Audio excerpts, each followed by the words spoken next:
మహమూద్ అలీ గారు, గౌరవ శాసనసభ్యులు సోదరులు శ్రీ వివేక్ గారు, మాజీ జిల్లా పరిషత్ చైర్పర్సన్ సోదరి ఉమ గారు, తులా ఉమ గారు, మాజీ కార్పొరేషన్ చైర్మన్ సోదరులు శ్రీ సతీష్ రెడ్డి గారు, మాజీ కార్పొరేషన్ చైర్మన్ పెద్దలు శ్రీ దేవిప్రసాద్ గారు, శాసన మండలి సభ్యులు సోదరులు షమీపూర్ రాజు గారు, యువత విద్యార్థి అధ్యక్షులు, రాష్ట్ర విద్యార్థి అధ్యక్షులు సోదరులు గెల్లు శ్రీనివాస్ గారు, బీసీ సంఘం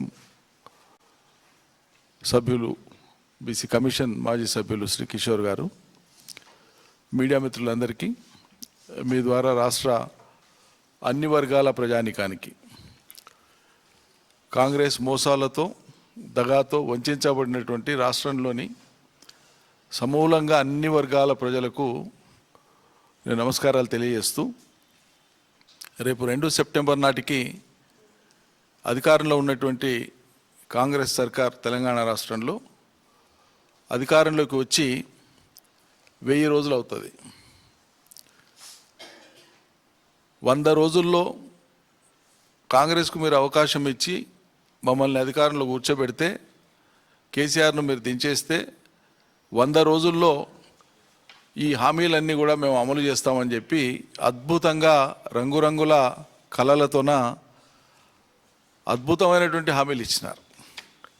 ఆ హామీలు ఇచ్చి ప్రజలను వంచడమే కాదు, బహుశా ప్రజాస్వామ్య దేశంలో ఇప్పటిదాకా ఏ రాష్ట్రంలో ఏ ప్రభుత్వం, ఏ పాలక పార్టీ అధికారంలోకి వచ్చే కంటే ముందు ఏ పార్టీ కూడా ఇంత ఘోరంగా ప్రజల్ని అవమానించడం, అంటే ప్రజల చైతన్యాన్ని పణంగా పెట్టి ఇక అయ్యే తీరుతుంది మీకు ఎందుకు అని చెప్పి సోనియా గాంధీ నుంచి, రాహుల్ గాంధీ నుంచి, ప్రియాంక గాంధీ నుంచి, మల్లికార్జున ఖర్గే గారి నుంచి మొదలు పెడితే ఎక్కడికక్కడ ఏ వర్గానికి ఆ వర్గానికి ప్రత్యేకమైనటువంటి మేనిఫెస్టోను విడుదల చేసి ప్రత్యేకమైన డిక్లరేషన్లను వెల్లడించి మేము అమలు చేసి తీరుతున్నామని చెప్పినారు.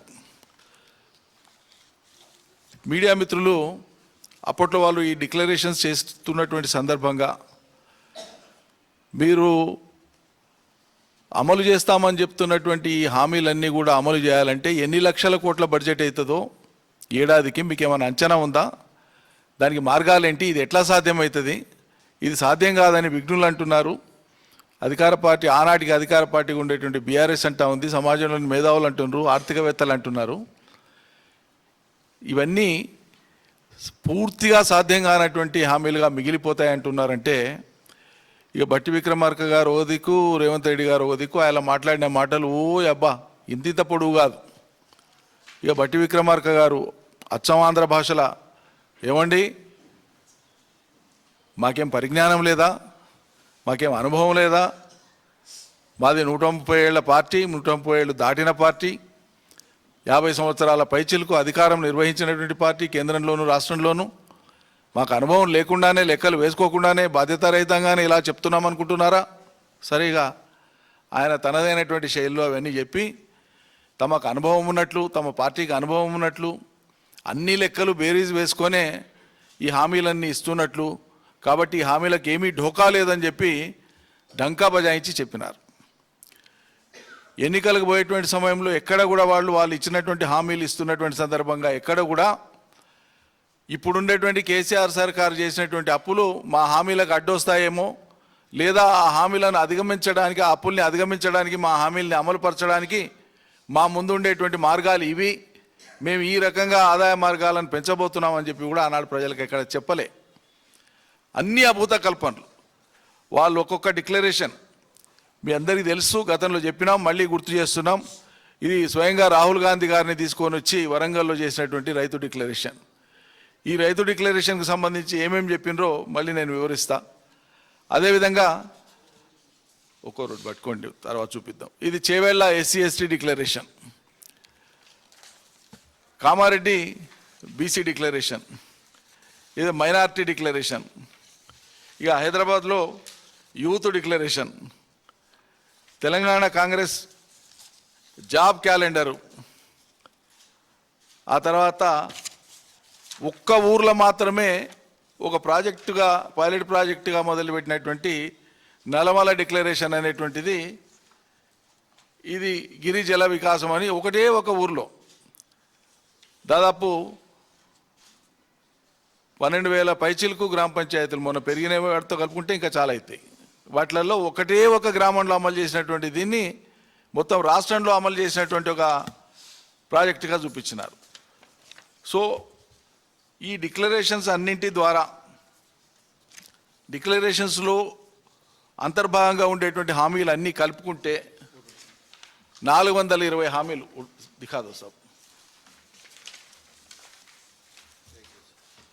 420 హామీలు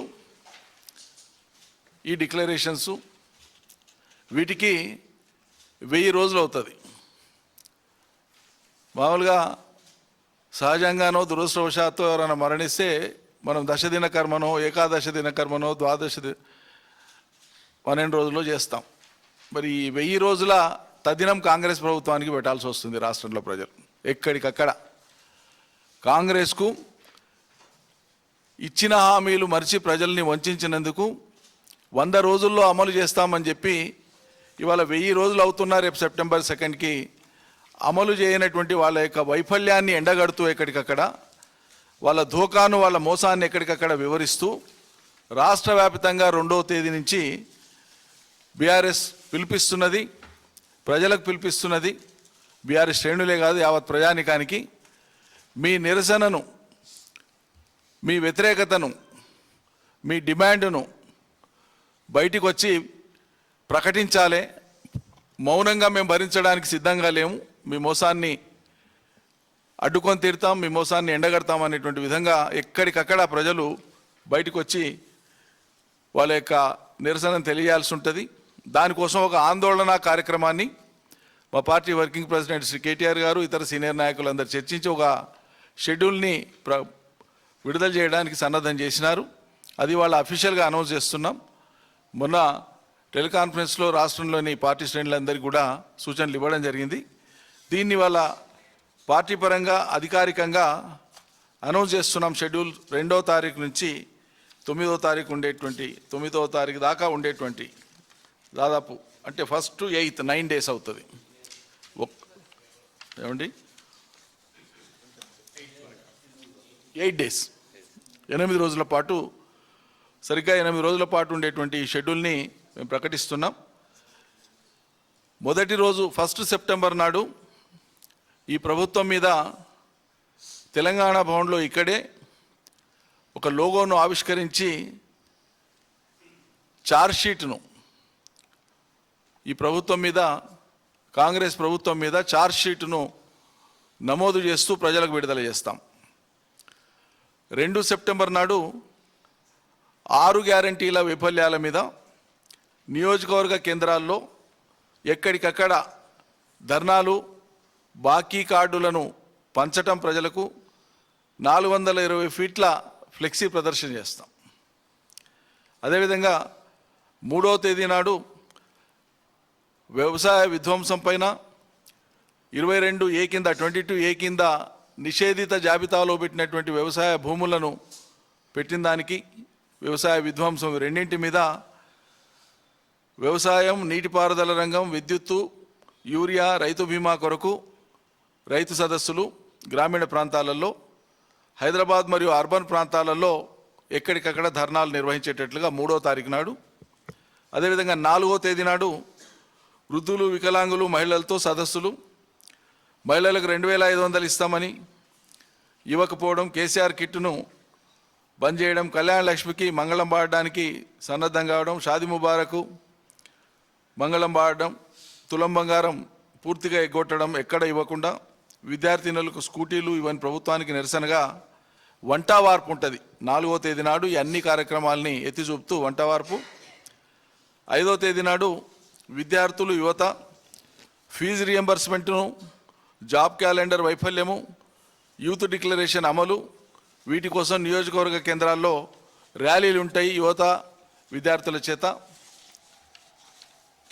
అదేవిధంగా ఆదిలాబాద్ మరియు సింగరేణి నియోజకవర్గాలలో, సింగరేణి ప్రాంత నియోజకవర్గాలలో ప్రత్యేక నిరసనలు ఉంటాయి. 12 నియోజకవర్గాల్లో నిరసన సదస్సులు ఏర్పాటు చేస్తారు. అదే 5వ తేదీ నాడు.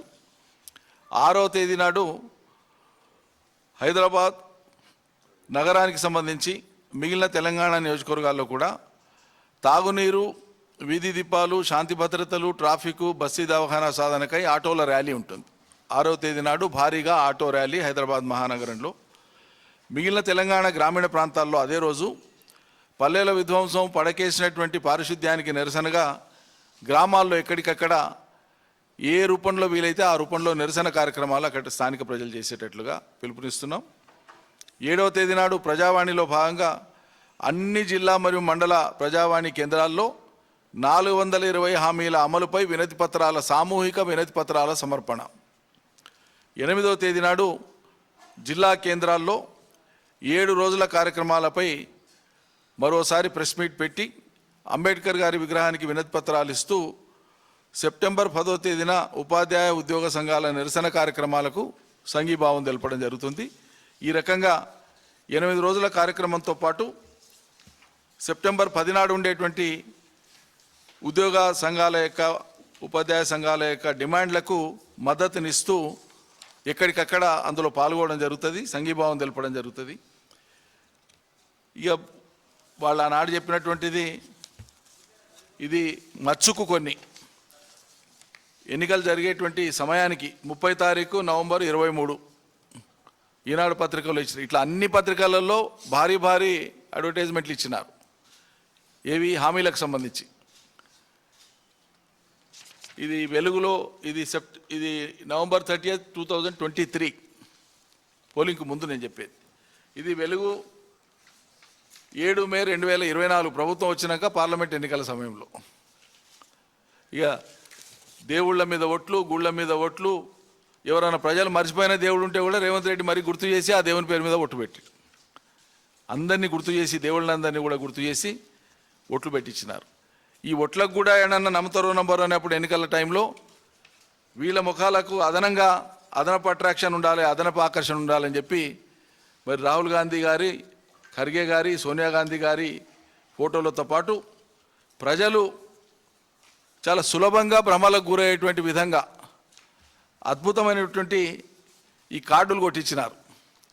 బ్యాంకు ఏటీఎం కార్డుల్లాగా ఎవరైనా చూస్తే సామాన్య జనం ఈ కార్డులు కొట్టించి వాళ్ళకి ఇచ్చి కార్డులు పంచుతూ మీరు ఇది భద్రంగా పెట్టుకోండి, అధికారంలోకి వచ్చిన వెంటనే ఇవన్నీ అమలవుతాయి, మీకు ఇల్లు కావాలన్నా, 2500 కావాలన్నా, పెరిగే పెన్షన్ కావాలన్నా, తులం బంగారు కావాలన్నా, రైతు భరోసా 3 కిస్తులు సంవత్సరానికి కేసీఆర్ 2 ఇస్తుండే అది కూడా మేము పెంచిస్తాం అని చెప్పి రకరకాలుగా చెప్పి గ్యారంటీ కార్డ్స్ ఇవన్నీ కూడా ఇచ్చింది.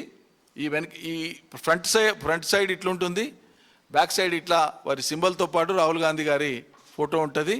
దీని కింద రాసినారు, as soon as Congress government is formed in Telangana, these guarantees will be fulfilled.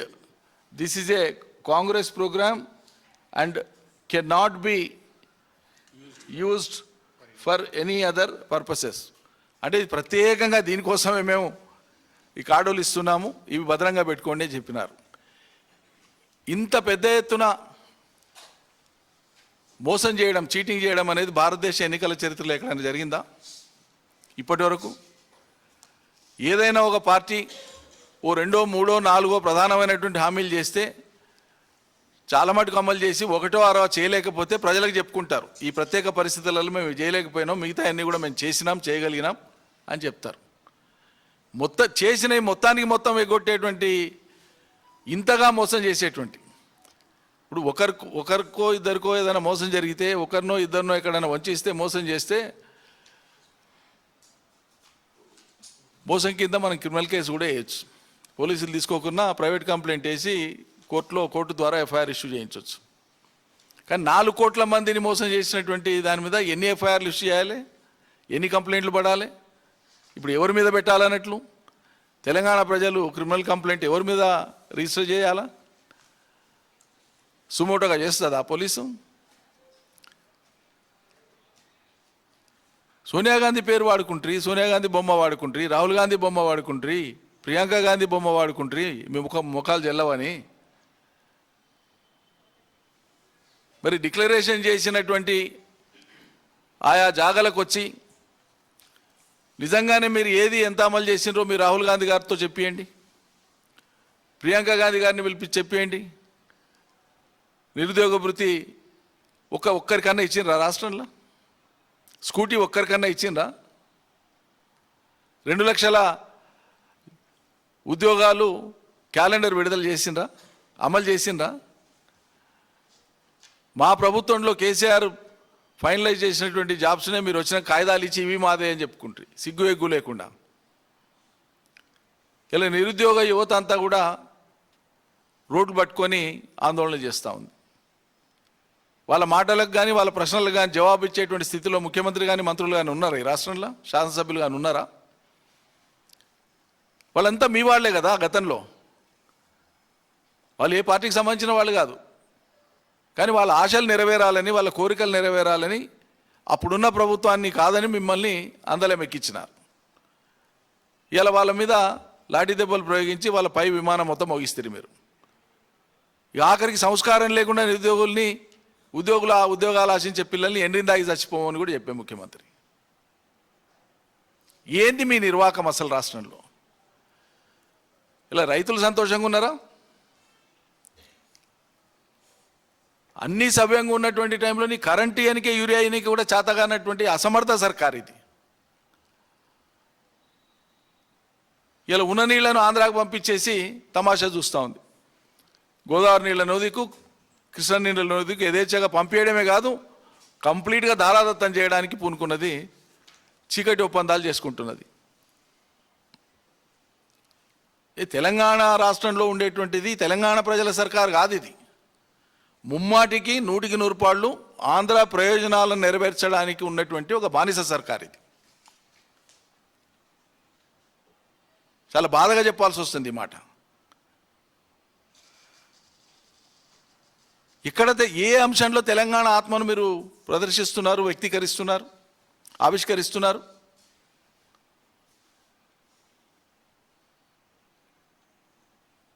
ఎన్నో త్యాగాలు చేసి 2 తరాల జీవితం కోల్పోయి తెలంగాణ సమాజం త్యాగాలు చేసి రాష్ట్రాన్ని తెచ్చుకొని ఒక క్రమ పద్ధతిలో దాన్ని ముందుకు తీసుకుపోయేటువంటి క్రమంలో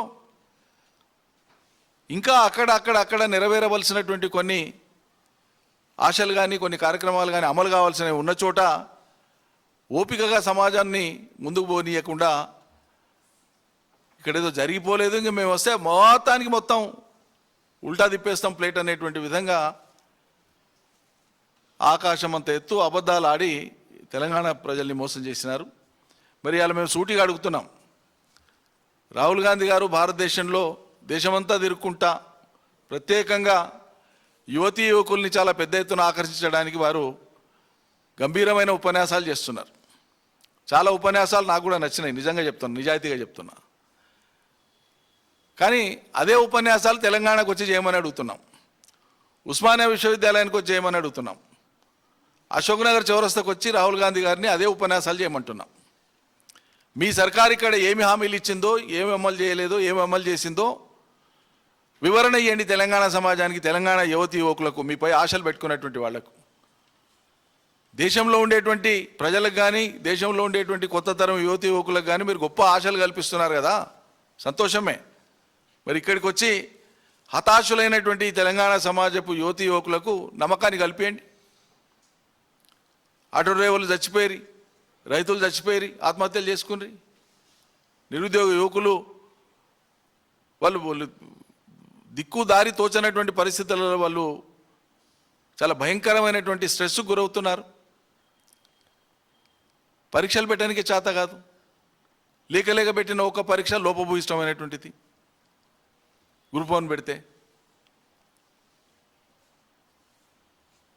అందువల్ల ఇది సమయం, 1000 రోజుల సమయాన్ని ఈ కాంగ్రెస్ ప్రభుత్వానికి మేము ఓపికగా ఉంటూ ఇవ్వడం జరిగింది ఇప్పటిదాకా. ప్రతిపక్ష పార్టీగా బాధ్యతతోన శాసనసభలో కానీ బయట కానీ ఆయా సమస్యల మీద ఎప్పటికప్పుడు స్పందిస్తూనే మా కోణం తెలియజేస్తూనే ప్రజలకు విషయాలు అర్థమయ్యేటట్లు బాధ్యతగా మేము చెప్పేది చెప్తూనే ఇప్పుడు మొత్తంగా తెలంగాణ సమాజమే ఒక నిండైన వైఖరి తీసుకునేటువంటి సందర్భం ఇది అలసత్వానికి అవకాశం లేదు. ఇప్పుడు 1000 రోజులైనాక కూడా మనం మౌనంగా ఉండలేము. కాబట్టి ఎక్కడి వాళ్ళు అక్కడ ఇప్పుడు మేము ప్రకటించినటువంటి ఈ కార్యాచరణను ఈ కార్యక్రమాన్ని యథాతథంగా తూచా తప్పకుండా దాన్ని అమలు చేయడం ద్వారా మీ నిరసనను మీ వ్యతిరేకతను గళం వినిపించాలి. ఈ ప్రభుత్వం యొక్క మొండితనాన్ని ఎగవేత ధోరణిని సంపూర్ణంగా ఎండగట్టాలి. మళ్ళీ వాళ్ళు భవిష్యత్తులో వచ్చి గ్రామాల్లోకి వచ్చి పాదం మోపి చెప్పుకునేటువంటి అవకాశమే లేకుండా ఇప్పటి నుంచే వాళ్ళకి స్థానం లేకుండా చేయాల్సినటువంటి బాధ్యత రైతాంగం మీద, యువత యువకుల మీద, ప్రజల మీద, మహిళల మీద ఉందని చెప్పి నేను మనవి చేస్తూ సెలవు. జై తెలంగాణ.